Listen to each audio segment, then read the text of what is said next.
Bonjour, dear friends, and welcome to National Wine Day.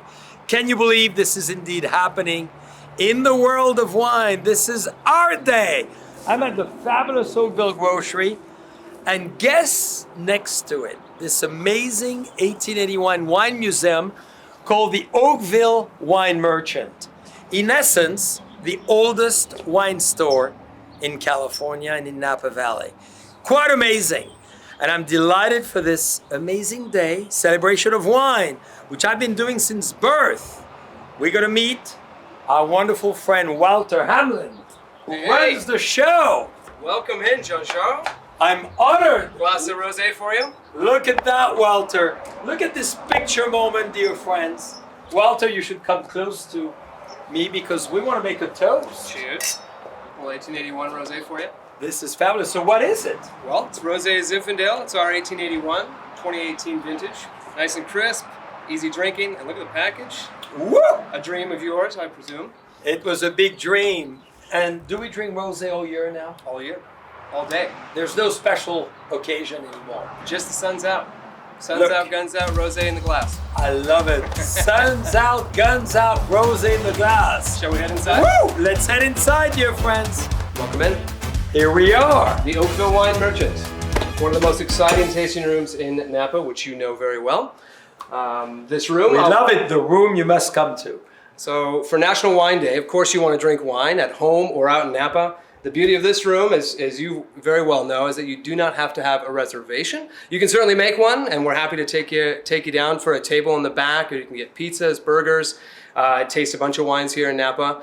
But the really intriguing part about this room is 50 wines by the taste, half glass and full, where it's a retail tasting room. I'm going to pour Jean-Charles a little bit of taste right now. The fabulous thing is Walter is so knowledgeable about every single one of those wines. So you get the knowledge, you get the education, and you get to discover while that you may not know.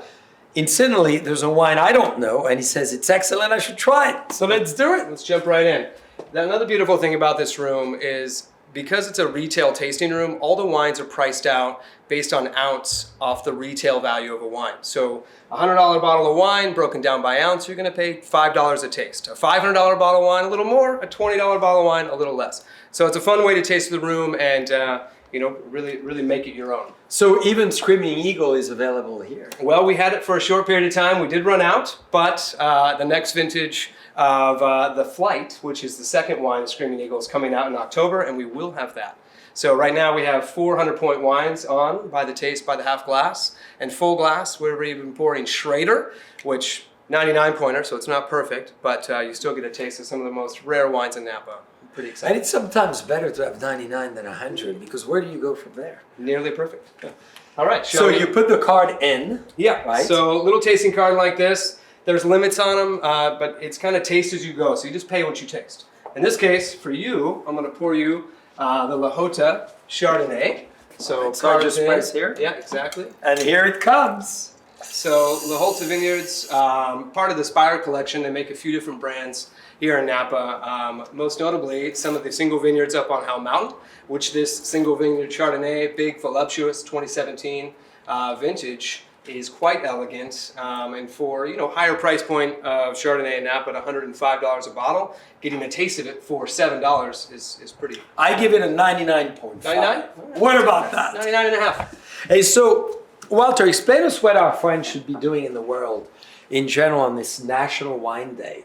And how many bottles at home we should open at all and every given time? Well, I've got 2 hands, 10 fingers, so there's quite a few I could play with at home. But if you can, get out to Napa, get out with some friends, open up some wine. I mean, you have, the world is your oyster in regards to wines. And wine ages well. In a way, you keep it open for several days and it still goes. Yeah. So don't be afraid to open wine. White, Sauvignon Blanc, Rosé, reds, all kinds. Yeah. Right? I mean, an appetizer, a main course, and a dessert. And you put it back in the fridge and it stays for several days. Yes, you don't even have to gas most wines. You put them in the fridge and 2-3 days later, you're totally fine. So what else is there that I should be tasting on this National Day that is very unique? Well, thank you for asking. We've got a few, so I certainly have a few favorites. We choose the wines for the room.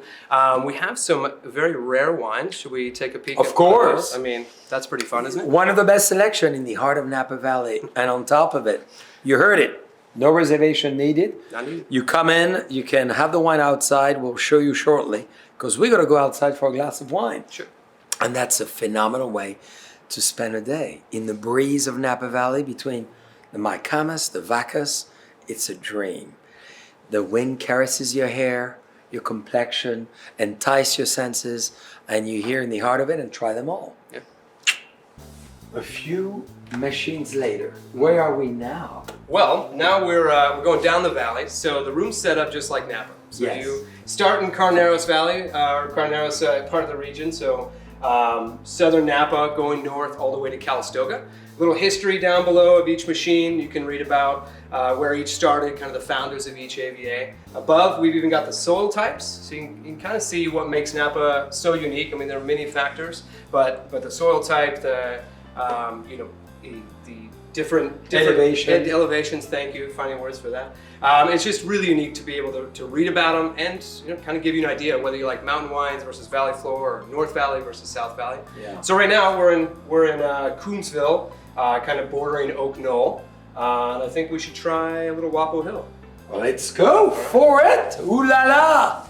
Wapo Hill. You want to tell us about this one? Absolutely. Well, some of you may know Napa Valley was called the Wapo Central, Wapo North, East, West, and South. It was really, really interesting, this Wapo incredible Native American tribe. And they really developed this region in such a way. So very fortunately, my lovely wife and I live on Wapo Hill, which is where the Wapo chief used to be, surrounded by amazing vineyards, as it is here. And we decided since 2012 to actually produce this amazing elixir and really recently officially release it to the world. So it's been many years in the making, and this is one of my favorite wine, and this is made from a 660 feet vision.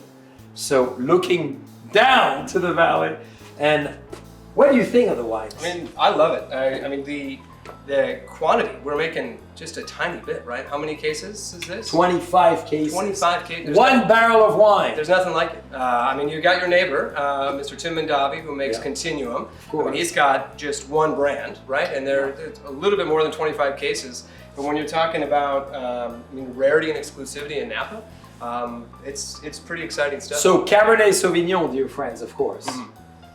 Mm-hmm. People love it. Brand new label. We just finished this. We've got 98 plus from on the scores already. Not the scores are everything, but that's pretty exciting. It helps. First finish. So very delicate, very long finish. I think in wine we always look for the inspiration on the nose, the meat palate to be phenomenally inviting, and then the length to inspire, in this case, history and the heritage.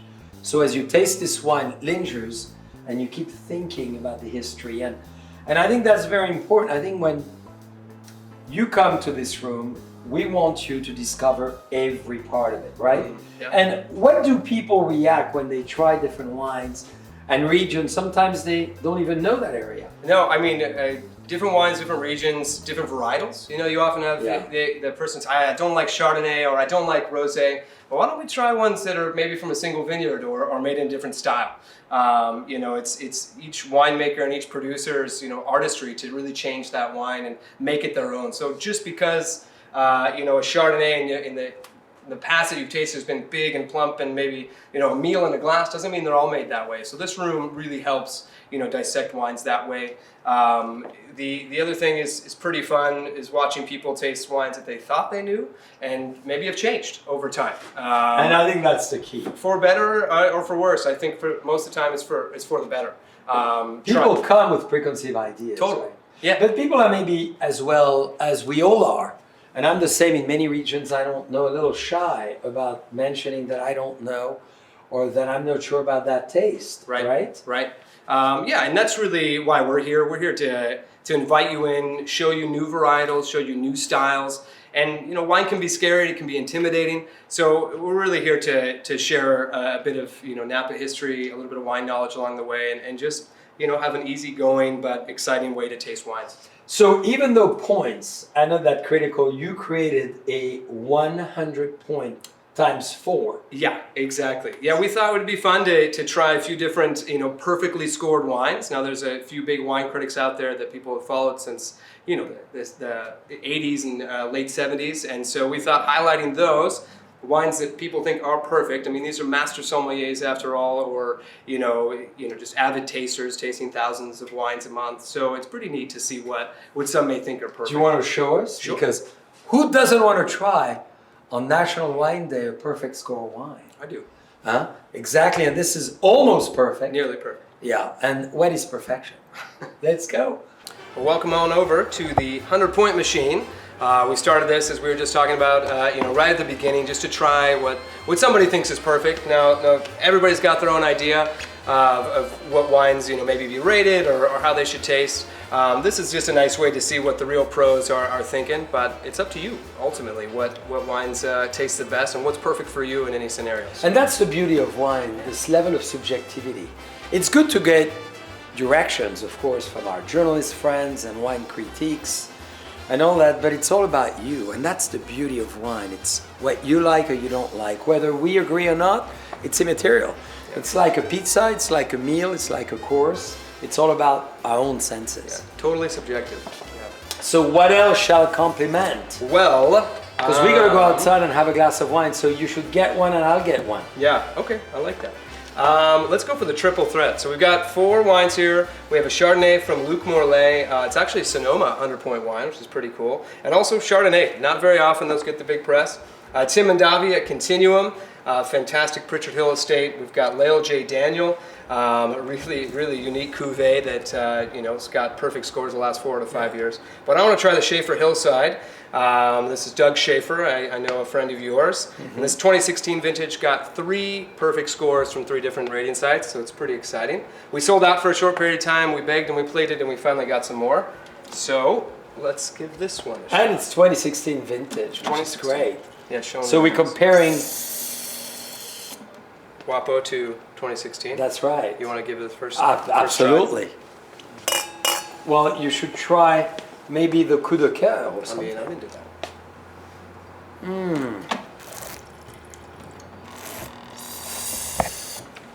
Fabulous, delicate, and which is great is from one hill to the other, 2 different areas. Yeah, absolutely. And it shows you a few kilometers away, a few miles away, how big of a difference? Significant difference, yeah, right? Absolutely. I look forward to the coup de coeur. So maybe now, Walter, we go outside. But before we go outside, look at this map. We are in the history of California. This is the whole idea of presenting to you the founders of every AVA, which is every appellation, the 16 most critical areas of Napa Valley. So we've dedicated a whole Victorian beautiful home founded by Mr. Duran and Mr. Booth as early as 1874, one of the oldest in the heart of Napa Valley, adjacent to the Oakville grocery, to do this expression of time, all about history. And one of the monumental map that you could see now is above us. And as above, so below. It's above, so you look up to the history from 1895 all the way down to today, 2021. And this map is magical because it brings and highlights the premise of what we inherited today and what we constantly creating and further shaping as the valley. As Walter said, mountaintop, hillside, valley floor on both sides, different exposition, different sun intensity, and this is what Napa Valley is all about. So, dear friends, as you come, you could see all those amazing tools and what we use in wine viticulture, in wine making, in wine grafting, from the plant all the way to the enjoyment and the decanters. So we hope you come. And as you're inspired by culture, you dive into the sunshine of Napa Valley and you sit like we are now on the patio and enjoying a great glass of wine. And now we're on the fabulous patio. That's right. So our little backyard here is a slice of heaven. Not too many people get to see because you walk right by it. There's bushes surrounding the whole spot, but it's absolutely open all the time. You just walk through, say hello to us in the wine merchant, grab a glass, a bottle. But first and foremost, go in the grocery store, get your burger, your pizza, your sandwich, what have you. And again, no reservations needed. It's really quite the delight. Dear friends, the most amazing time and the only big patio in the heart of Oakville between literally Yountville and Santa Helena. Yep. And this is quite amazing. You could look at Opus One, Robert Mondavi Winery, Mike Kamas, Vacas. We're gonna enjoy heaven. Yep. So let's have a toast to National Wine Day. Here, cheers.